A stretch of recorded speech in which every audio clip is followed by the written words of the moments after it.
you are me. Jai Jagone, your Jana Jene, your way, Jada Mount you are me. Chilo, yeah, there's no bamboo, Mount Yente, no way, Jane. Natu Zane, Chole, Chole, Chichimwe, Kuku Shangshamiade.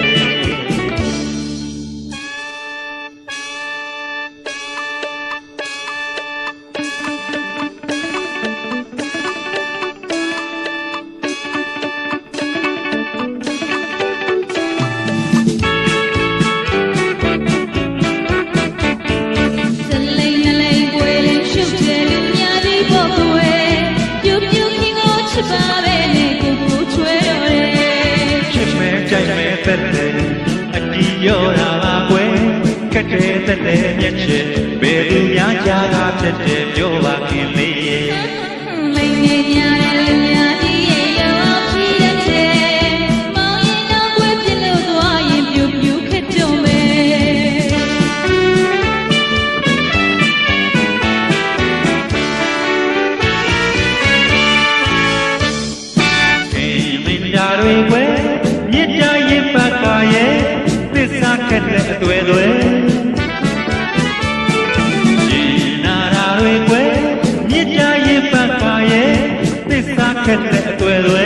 Yo viaje yo Gigi chiste jine mamo chi yo ala we yo nai mamo ye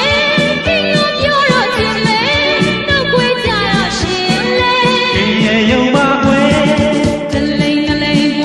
shu ke lu nya di po kwe yo king yo chi ba le ne ku ku chwe ro le chit me jai me pet le ati yo ra ba kwe Kate the Yetche, Baby Yaga, Tete, Yoga, Kimmy.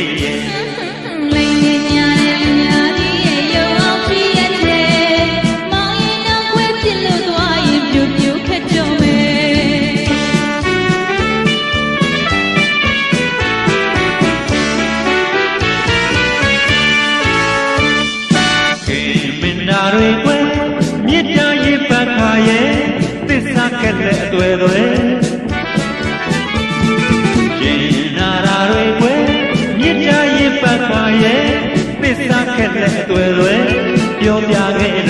yo Gigi chiste jine mamo chi yo ala we yo nai mamo ye king yo ro chin le no kwe ja ya shin le yo ba kwe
Yora ba kwe, kate the Yetche, Baby Yaga, Yoga,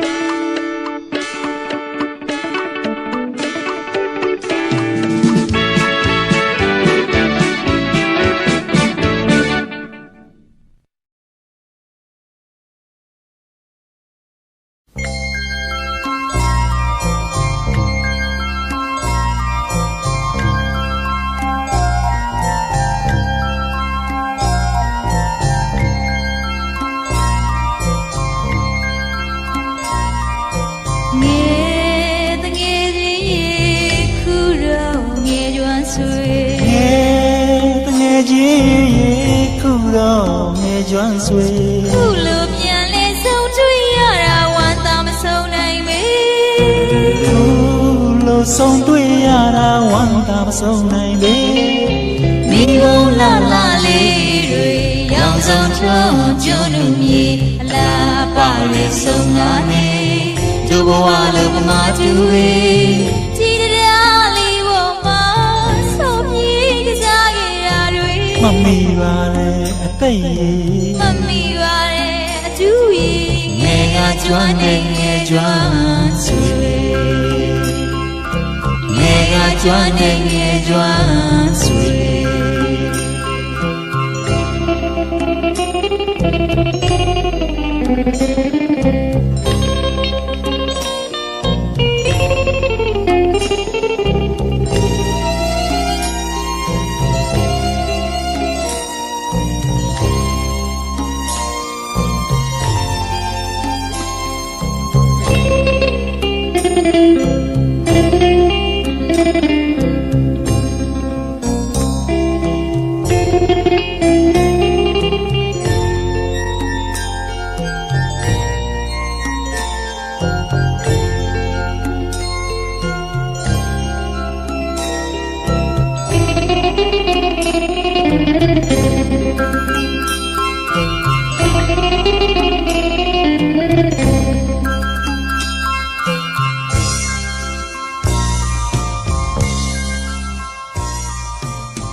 မ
ရတံသိကြလိုက်နဲ့မိဘတိုင်းပေါင်းရလေလားပေါင်းရလေလား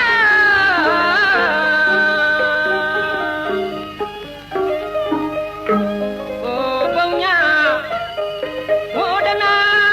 ကိုပုံညာဝဒနာဝိပါကဘောလာဤတဘာသောဘွားစီကိုသောနှစ်ပါးဘူကာသူမောင်မဲအတရေတင်နာပြီရှိဝဲတင်ညာဝင်ထိန်ပါဝါ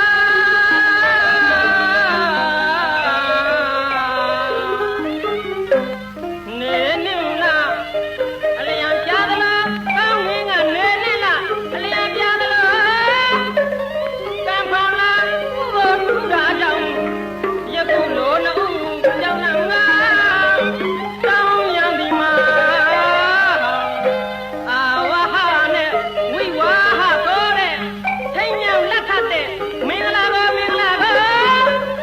သင်ရင်နာအဝဲပဲမို့လေလေ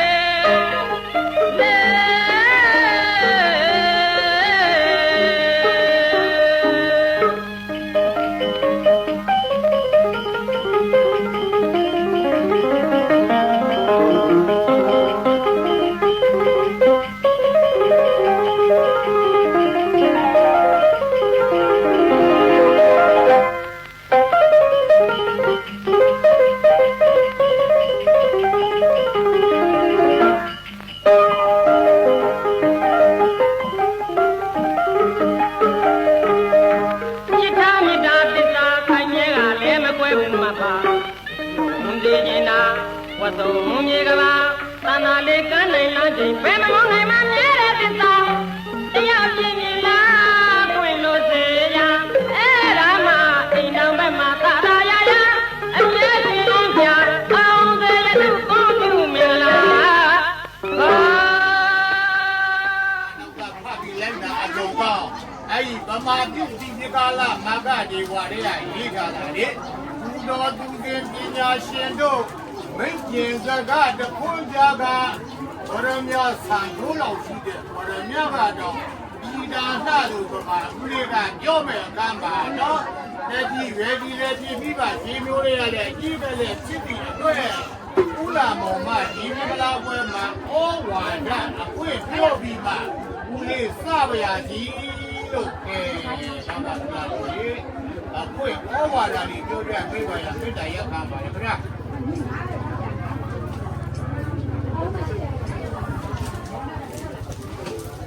मी इससे नहीं तो लोगों ने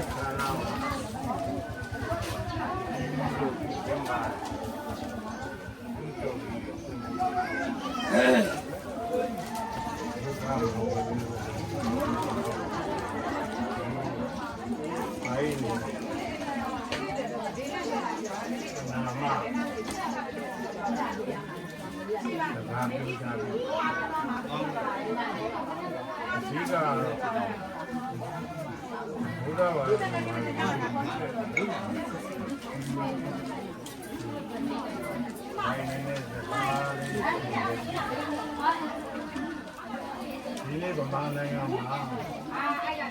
ဒီနေ့ပြောရတယ်ဒီတရားသုံးတယ်အဲ့ဒီတရားသုံးတယ်သူတို့တွေကသူတို့အရာတည်းသူနာဆရာနဲ့လက်သက်တဲ့မင်္ဂလာအခမ်းအနားပြုလုပ်တဲ့လူမျိုးတွေအဲ့လက်တခန္ဓာမင်္ဂလာမလုပ်ဘဲနဲ့အခုနေရတော့လေမရှိဘူးအဲ့ရကိုသူကရေးတာမမွေ70ရေးတာပါအဲ့တော့သူလည်းဘုရားဝါဒသူတို့သုံးတာကလက်ချက်တင်တာသူတို့တော့သူတို့ခြေနဲ့ဒီမောင်တော်မယ်ဘုရားဘုရားသုံးတာတရားပင် ရားပင်နာဒီတော့လည်းဟုတ်ကြည့်ပြလိုက်တာဟုတ်တယ်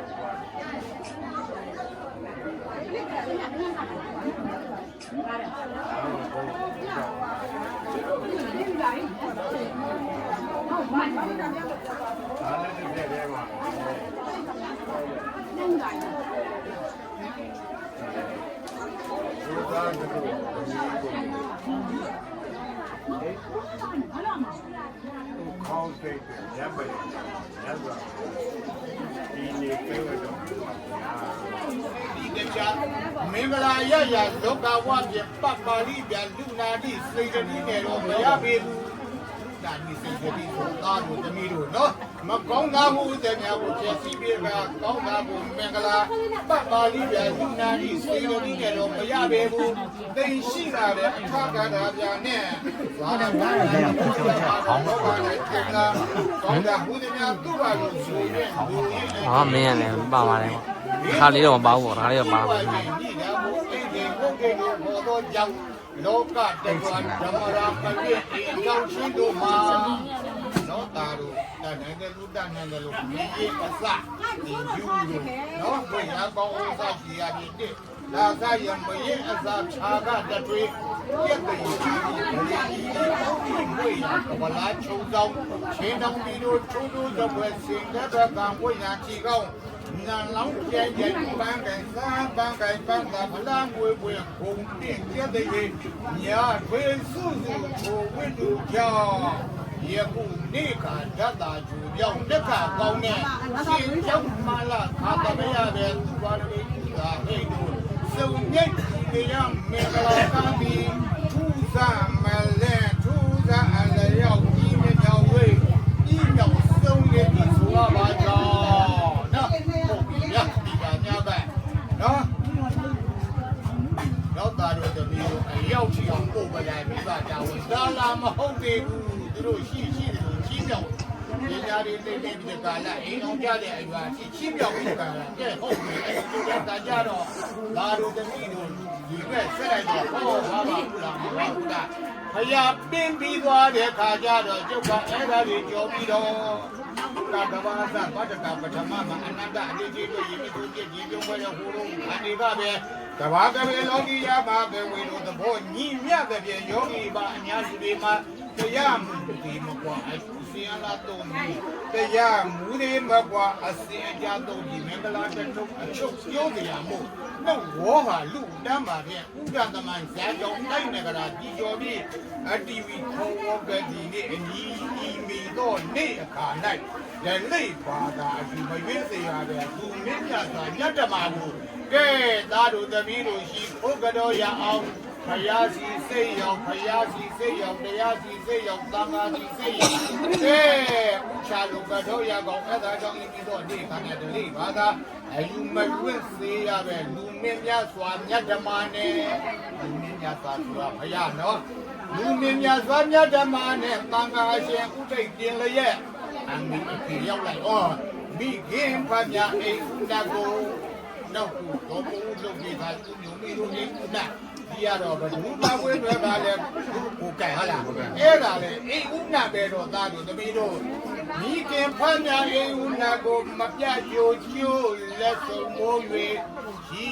ခိုးကတော်လိုက်ကြပါလေကဲသားတို့သမီးတို့သူသုံးတယ်ချားပြီးဘုရားဒီရလာကဆရာမိပါကတော့ကြပါစို့တော့ဘယ်လိုလဲသူကပြေးလိုက်တော့ရောက်ပြီးတော့ဘုရားတရားတောင်းကတတိတော်တို့ဇနီးမောင်နှံတို့ကပူတော်လူရာကြောပါဤနှစ်ယောက်ကမြောက်ပြီးတော့အောက်ချလိုက်နော်မြောက်ထဲနဲ့ဖူးချအောင်မြောက်နော်တတိတော်ဇနီးမောင်နှံတို့ကနေပြီးတော့မှအုံးပွဲငါပြောပွဲကြောပွဲပြန်လူတန်းပူတော်ကြောပါဤကဲအောက်ချလိုက်နော်ကဲဟုတ်ပြီဖမ်းပြီးတော့ကလည်းနောက်တစ်ပွဲဟာမီနောက်တစ်ပွဲအဲ့ဒါလေးကဖယ်လိုက်ပြရပြီနော် အမိဖားတို့ကလည်းကျွန်တော်ကျွန်မတို့ကကြီးသာရှင်ပြစိတ်ဆန္ဒဖြင့်မြောက်ပြီးတက်တွေ့ချင်အားဘာသာပွားပြီးလျာပါရဲ့စိတ်နဲ့မေတ္တာသစ္စာကြီးကြီးပတ်ဒီဝဲဖက်ဝေရှေနန်းလေအိန္ဒိနီကိုမရဏဆက်ရဲ့ထွားလေးပြည့်တဲ့မြတ်ခေဖြင့်တမီးတို့ရတဲ့ပံဘဒုကပြောပြောမပေါ်ပဲနဲ့နော်ရခါတဲ့နဲ့ပေါင်းသိနိုင်အောင်ကစေခိုင်တဲ့အောင်စုဝဲနိုင်ဗရမညာစင်ရဲ့ထွားလေးကြက်ကြရင်မြတ်ကြီးဖြင့်ကစေခိုင်တဲ့အောင်စုဝဲနိုင်ထူးပဲ့တင်ပြီးဤမီတော့တို့သားတို့သမီးတို့ဤချီလူမြတ်လာချင်းမြတ်ဆုံးတဲ့ဘုံအင်ဒွန်ဒသမရှင်တွေသမရှင်တွေမင်္ဂလာလက်ထဘွယ်သူဆင်ရွက်တဲ့မူတိကြဘုံတော်မူကြီးလူတော်မင်းပေါတို့ကကြွလာတော့ပိဋကပေါတို့ကပါယေရနာကောင်းခွတ်တဲ့ပြီးမြုံရင်းနဲ့မုံမှယူကြထွက်ပေါ်ပေါက်ပါငါတိကိုသွားပြည့်ရာကျော်အသက်ရှိလျက်ညင်ကြတိစိတ်ငါဟုမင်္ဂလာပိဋကအောင်စုရိနဲ့ကောင်းစိတ်စေရနာသုံးလောင်ကြပြီးဖြစ်ကြောင်းဤတို့ယနေ့ခါကောင်းစေ၍ကျက်တည်မင်္ဂလာပြည့်စုံသွားမှုဇေယအောင်ဟဲ့အောင်ပိဋကအောင်ဒိဋ္ဌိယံအောင်ရည်စဉ်ချမ်းအောင်ပန်းပွေစဉ်အောင်စုချွေသည်အောင်ပါစေတော်အောင်စေတော်တတိမောင်နှံတို့ရတဲ့ဗတ်တက်ပြည့်ပေါင်းသိပြီးအမျိုးဘာသာသာသနာတရားကဖြစ်နိုင်ကြပါစေလို့ဒီအခါမှာဗရဏပြုပြီးတကလာကဲသာတို့တမီးတို့နော်တဲ့ဟုတ်ပြီရှိခံရည်ထည့်ပြီးမှနော်လက်ထခံလေးအတိတ်ကအမေကောင်းပြီးတကလာဒီကွက်နဲ့လက်ချပြီးထိမ့်မြကနေတဲ့လက်ဒီအောက်ချလိုက်သာတို့တမီးတို့နော်မထည့်တယ်ရတယ်ဒါနဲ့ပြီးနေဆိုနော်ပြီးလို့ရပါပြီတို့ဘင်းတို့များတော်လည်းပဲနော်ဘာကြောရတခါလေးမျက်နှာလိုက်တယ်မကြည့်ရအောင်မလိုက်ပါဘူးအတင်းရင်တင်ပြီးတော့ပြစ်တယ်လို့အာတပီမြင်းနဲ့အရင်ရှာရည်တဲ့ပြီးပေါ်ရင်မရှိလားအမြဲတမ်းထားပါလေတဲ့နော်အခါကရာဆရာကြီးကနေပြီးတော့စာတပိကတိပိတကရေးထားတဲ့ဟာလေးတွေကိုသူလေးတို့ကကြည့်ပြီးချင်းမရတာရေးသည်အေးမြခြင်းအတိတ်ကိုဆောင်သည်ဘာလို့ရေခွက်နဲ့ရက်ချထိညာခြင်းလှုပ်ပြီးတော့ရေသည်အေးမြခြင်းအတိတ်ကိုလည်းဆောင်ပါသည်မိသူမှဂျာချရေးမကြရှိကဒုံနဲ့ခွဲ့နောက်ကပြတ်စီပါတဲ့ဒီရေအေးတဲ့တို့အေးမြပါစေဤပန်းတဲ့တို့ရမ်းချကြမှာပါစေနဲ့ဟောဤကမိဘဘာပရိသတ်အလည်းမှာအတိတ်တဲ့ဇုံတော်ထိညာခြင်းစေပါရဲ့စေပါရှိတယ်နောက်ဒီစီမီက12ပါးဒီသားကြီးအကုန်ကျော်တာဒီချို့နေခိုင်တော့ပြောတော့မပြောရဘူးကွာနော်အဲ့ဒီလိုလေးကိုလေးကကြောပြီးတော့ပါတော့ဒါလေးကိုတင့်တယ်လေးဆိုတော့တဲ့သားတို့သမီးတို့သာတီလေးနဲ့လက်ချဖတ်ကြပေါ့ကွာဟုတ်လားအဲ့ဒါကြောင့်ထိများခြင်းစေပါရမင်္ဂလာခြင်းပြီးတော့ထိများခြင်းမျိုးပြည့်ရည်ကွယ်တိုင်လက်ချက်ပြီးထိများပြီးဖြစ်ပါလေဟောဤကမင်္ဂလာရှိတော့ပန်းဖလားတွင်မင်္ဂလာရှိသောတို့သားလေးရဲ့ညာလက်တော်မင်္ဂလာရှိသောတို့သမီးလေးရဲ့ညာလက်တော်များချပြီးတော့နှီးလို့ကြရအောင်လို့ဦးလေးရနော်အန္တေနဝသနေနသားတို့သမီးတို့ဦးလေးရခယူကြီးမှုပြီးရေသွန်းမှမဟုတ်ဘူးဘိသိက်ကနှုတ်မင်္ဂလာစကားဖြင့်ဦးလေးတို့လည်းပညာရှာတို့တော်တော်ဘိသိက်ဥရှိပြိုင်ကြီးဦးလေးနားထောင်အန္တေနဝသနေနသုံးလောင်ခြင်းဟာအဲ့လူကြိုက်တယ်နော်ဒီအနေမှာသားတို့သမီးတို့ရာကျော်သက်ပံအဆက်ရှိရတဲ့ရှေဖို့ကောင်းတော်တရေဘိတ်တွေနဲ့သွန်းလောင်းပြီးဖြစ်ဒီအားလျော်စွာကဲသားတို့သမီးတို့ခေါ်ရကမင်္ဂလာကြီးတော်ပါမလားတွင်လက်ရနဲ့မြရေထီအောင်နှိုက်၍နှီးတော်ကြရအောင်ဒီရကြီးမာနယုပိမဲ့အောင်မင်္ဂလာအောင်မြတ်ဒီခါရပြသက္ကဗာနန္တကာကြလက်ထခန့်တဲ့နတ်ပန်းကြီးသာတပေညာနဲ့ရေပြခဲဒီတို့ဟုသွန်းစုပတ္တနာတိတ်နေပြီကောင်းဘိတ်တို့လောက်လိုက်ပါတော့ပြီအောင်စေယတုသဗ္ဗမင်္ဂလာခတ်သိယပေလံရိပ်ဖြာပြည့်စည်တာတို့ကောင်းမြတ်မင်္ဂလာမြတ်ယံကာတိတိတ်ချေတုယနေ့မှစ၍ဒီပါစေတတိတိတ်ချေတုယနေ့မှစ၍ဒီပါစေတတိတိတ်ချေတုယနေ့မှစ၍ဒီပါစေတတိကဲကလေးကြီးပြန်ရုပ်ကလက်ထခံတဲ့ပြည်ကကြတော့တို့တပီတို့နည်းနည်းလေးသူဆိုင်တာတို့တပီတို့တော့ရာသက်ပါလက်ဖက်ပြီးပါကြရဲ့ဇကာအော်တနေ့စီရတတိကြီးဆိုပြေပေါ်မြောက်ပြီးတော့ကြောင်းကြောင်းသွားတော့မှသူ့ရဲ့ဓမီပုံညာဝဋ္ဌနာနော်အဲ့ကဒီထည့်တဲ့အခါမှာဩဝါဒစစ်ချက်ကြီးပြေးတယ်ဦးရတော့အများကြီးမပြီးပါဘူးသားတို့တပီတို့ ကုသခါရေးတဲ့လောကနေဒီနေ့ရောက်လို့ညံ့ဖတ်စေတာဒီဖတ်တော့ပါမရကလည်းမရဝကြီးညာကြီးပြူမဲ့ဒီငါလည်းဒီငါလို့ဝါတာတုတ်တာပါနော်ဒါလေးဒီပြောမပြောဘဲနဲ့မပြောပြဘူးလည်းမပြောပြပါဘူးအနည်းငယ်ပါပဲဒီလောကလိုညိုဥချနိုင်မများတာဖျားရွှေတဲ့ရောင်ကျုပ်ပြဖို့ဥတဲ့ဒေတာယုံကျုပ်သွားပြီးအဲ့ဒီထဲမှာကိုလေးဆိုတာကအဲ့ဒီကကြိတ်တာလေးရစီးပြီးပြင်ကနှစောင်းချတော့နော်နှစောင်းချတော့ဘာဒီအတွင်းမှာကြတော့မိဘဝသာသမီဝမယာဝလင်မော့ကိုဝတ်ထားတဲ့ဆရာတကအစရှိသည့်အပြည့်ကျိုးနဲ့တကအဲ့ဒါကြီးအများကြီးတော့ဒီပွဲထဲမှာပြောတော့ဘူးနော်ထားကြပါတော့သာသမီဝတ်နဲ့မိဘဝဆိုအဲ့ဒီကသာသမီဝတ်ကတော့အရင်ကြထားတဲ့တွေးမွေးမပြေဆောင်ွက်စိတ်မှာဝေကန်တိုက်စီလူများဝေကြီးစောင့်နေမျိုးနဲ့ဝန်ငါးပဲကျင့်ဝဲသားတို့တာအဲ့ဒါဒီကိုတို့တာလေးနဲ့ရတဲ့ကအမြင်မရမှာကိုတို့သမီးလေးရတယ်လည်းပဲမချိမဲ့ကျင်နော်ယောက်ျားကအနည်းဥစ္စာတော့အဲ့ဒါဒီအတေဟောအိမ်ပြမှုလို့တိတ်ထုတ်နေချပိတ်ပါမမဘုရားစေရင်ညာတို့ခင်ဒီတင်နဲ့မမကျင့်ပါပါအမျိုးသားလေးရတော့နော်မတိမဲ့ပြအနည်းဥစ္စာပိတ်ပါမမဘုရားစေရင်ကိုတို့တာလေးအရေးကြီးတယ်နော်မတိမဲ့ပြအနည်းဥစ္စာမြည့်ရရှားလာသမျှရလာညကိုတို့သမီးတွေယုံကြည်စွာဖြင့်အရနေတဲ့ညနော်အဲ့ဒါမှရင်ကောင်းပြီးမရလေးရတဲ့ဘုရားနာဖို့ရောဒနာဆောစရှိတရားဖြင့်အဲ့ဒါမှမရဝကြည်တော့ဟောယောက်ျားလေးရတယ်မိုးပြီးတော့မေတ္တာမြတ်ရတယ်နော်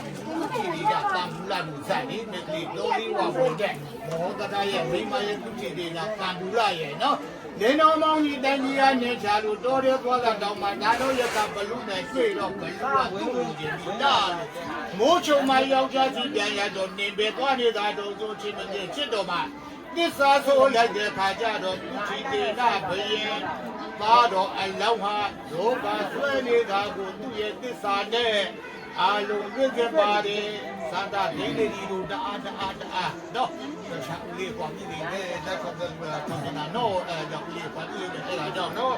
မရဝတ်ခရရလည်းညီပါစီသာဝတ်ခရရလည်းညီပါစီအဲ့ဒါကြောင့်ဘုရားကဆရာတော်တလောကလုံးညရုပ်မှုချဆူတဲ့ထဲတိုက်ကဲသားတို့သမီးတို့လက်နဲ့ဆောင်ခံရကနော်ပြီးပြီးပြင်းကနှစောင်းချတို့လက်နဲ့ဆောင်တာဖြစ်တယ်ပြီးပြီတဲ့ယောက်ျားလည်းယောက်ျားဖောက်ရဲ့ဒီအိမ်တော်ကြီးပြီးပြီမိန်းမလည်းမိန်းမတခါတည်းနဲ့သစ္စာမကြီးဖောက်ရင်တဲ့ဟုတ်လားတို့စီရတော့ခွတော်ပြည့်လဲလိုက်ပါလားငါတပတ်ဟာပြေးမှုတဲ့လက်နဲ့ဆောင်ကျွတ်ဆောင်မကြီးတော့ဘိန်းကျူပြီးကျိုးတဲ့ကဲသားတို့သမီးတို့လည်းခုနကမယာဝယောက်ျားဝတ်တွေကိုနော်လူရဲနဲ့ဆောင်မကြောက်ခိုင်းရဲမြဲမြဲထိမ့်သိမ့်ပြီးတော့ရသက်ပါအေတော်ကြီးဆောက်တည်သွားကြပါအမျိုးဘာသာသာသနာအကျိုးတို့ပါပါပဲမကြည့်ရရလုပ်တဲ့ဟာတွေကိုလည်းငါတို့ချမ်းသာအောင်လုပ်ပြီးတော့စောင့်ရှောက်မဲ့သူရဲ့စိတ်ထားရဲ့မင်းတို့ချမ်းသာပါလိမ့်မယ်လို့နော်မိဘများတဲ့ပြစ်မထားနဲ့နောက်ဦးကြီးပြီးဟိုးတရားရောလို့အွယ်စေပါမိဘတွေအွယ်ကြီးလာရဲ့ဒီအမကြီးနဲ့စကားရှိချင်းစာပြီးသားမှလည်းမပြီးပြောတော့နော်အမကအသက်က90ကျော်ရဲ့တတိတိပြီးတဲ့ကွယ်ဘောင်းဖြီသားမှမကြည့်ဘာမှမသိအသက်ကြီးတဲ့လူတွေကလည်းနော်အဲ့ဓာတွေရှိတယ်ကနော်လောကဓမ္မဒါတဲ့တဲ့သားတို့သမီးတို့အသက်ကြီးတဲ့တွေနဲ့တွေ့တဲ့ခံမဲ့ဓာတွေပါနာတွေခွင့်လို့ပြီးတော့ပြုစုစောင့်ရှောက်နိုင်ပြီးတော့သွားကြပါစေလို့နောက်မယ်ပဲနော်နေခိတံပါပြီတို့ကသားတို့နေတို့ယခုလူမသားတဲ့စီကြီးပါတော့အချိန်မှစပြီးတကားလားမကွဲတိုက်မဲ့ပြေသာဆိုတာနော်ရသက်ပါရိုးနေကြအောင်ပေါင်းတဲ့နိုင်ကြီးအမျိုးပါသာသာသနာအကျိုးဆောင်ရနိုင်ရင်ဒီပါရုပ်ပြလာတော့ပုဂ္ဂိုလ်များဇနီးမောင်နှံများဖြစ်ကြပါစေလို့ဆုမတနာပြုဒီကလာဟုတ်လားဗျာဟုတ်တယ်ဟုတ်တယ်တဲ့သားတို့ဒီလိုတဲ့ဒီဘက်ကျတော့ပေးဖို့ဒီရှိနေမှုကြတော့ဒီကမေးရအောင်ရှိရင်ပေါ့ဗျာဒီလိုပွဲချင်းမှာပေးဖို့တတ်တဲ့အခါတို့မင်္ဂလာဆောင်တဲ့အခါတို့ပေးကကောင်းပါလေတဲ့ဗျာဒါလေးကလေးတို့ပြတာပေးတယ်ပေါ့မှတ်တာရှိတော့ရှိလားရောက်ဖို့ပါရှိတော့အပေါင်းဖော်ဆုံးသောစင်ကလွဲလို့မင်္ဂလာပွဲရဲ့မြတ်မှာမင်္ဂလာခေခါမင်္ဂလာနံစင်ကားမြတ်လို့ခန္ဓာထေဝါမင်္ဂလာပွဲမှာမင်္ဂလာရှိစွာမင်္ဂလာစကားငါတွေနဲ့မင်္ဂလာသိမ့်သိမ့်ညို့ဆူချွေကမင်္ဂ င်္ဂလာနေတို့မှာအပေါင်းအသင်းဆွေမိတ်တဟာ မင်္ဂလာစုရစုလန်းလက်ဝဲပနာချီးမြှင့်လို့သာ မင်္ဂလာတရင်အတွက်မင်္ဂလာတခြင်းနဲ့ဖွဲ့ဆိုသည်က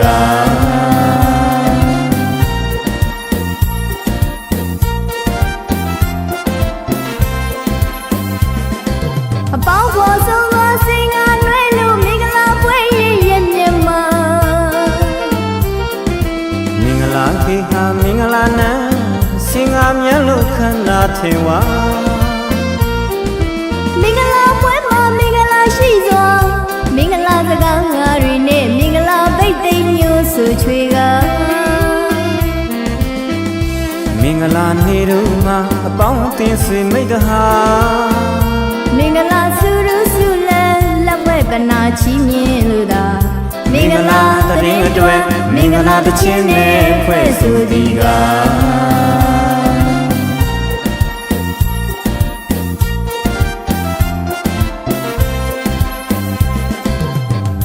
မင်္ဂလာမောင်မဲနုကြည်နူးတဲ့ပြုံးနေနေတာ မင်္ဂလာပိုးတဲ့ရေတနာစင်ကမြန်ပါလို့မင်္ဂလာလန်းတို့သူလျှောက်ခါ သူတို့သားရံလဲပါ တတို့သမီးရဲ့လဲပါ စီရဲ့မျိုးရဲ့မကြမ်းမနှစ်ဖက်မိပါဘူးဘွားတွေနဲ့ ဆွေရဲ့မျိုးရဲ့မကြမ်းမနှစ်ဖက်မိပါမောင်နှမငါတွေနဲ့မင်္ဂလာပွဲကြီးတင်တွေကမောင်မဲလုံးမှာချစ်ရည်လူလိုပြုံးမဝေဝေးစား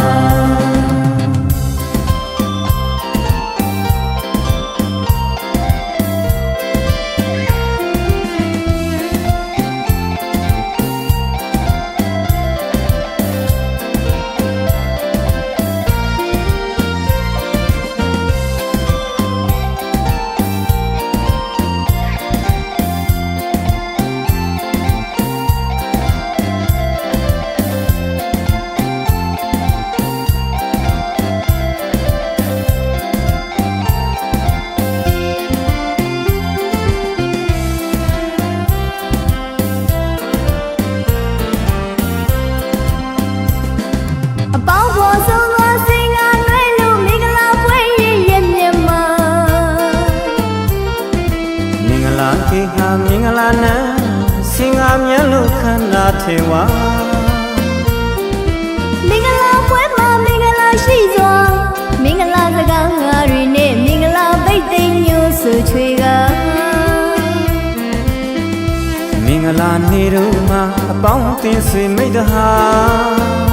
မင်္ဂလာစုရစုလန်းလက်ဝဲပနာချီးမြှင့်လို့သာမင်္ဂလာတရင်အတွက်မင်္ဂလာတခြင်းနဲ့ဖွဲ့ဆိုသည်က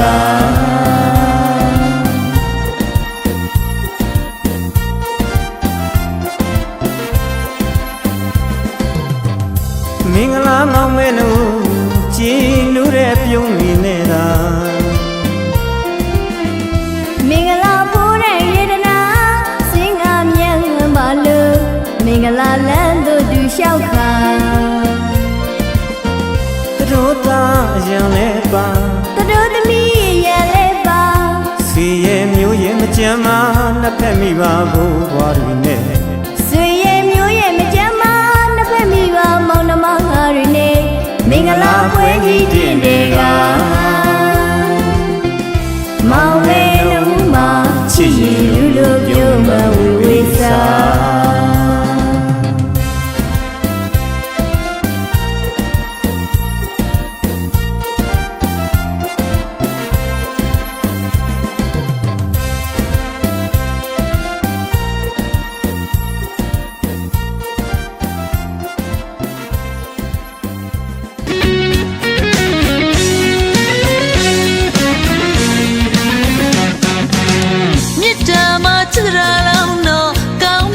မင်္ဂလာခါတော့ရွှေတူပေါ်တော့ငွေခရုသွန်းပြူဖိတ်သိခါသမျှသူတို့သားမျက်နာရှင်ပြောသူတို့သမီးမျက်နာတင်ပေါ်သူတို့သမီးမျက်နာရှင်ပြောသူတို့သားမျက်နာတင်ပေါ်အောင်တိတ်အောင်နမိတ်အောင်ပိတ်သိသွန်းကြတော့ပါရမီဖြည့်ပဲခြင်းရတော့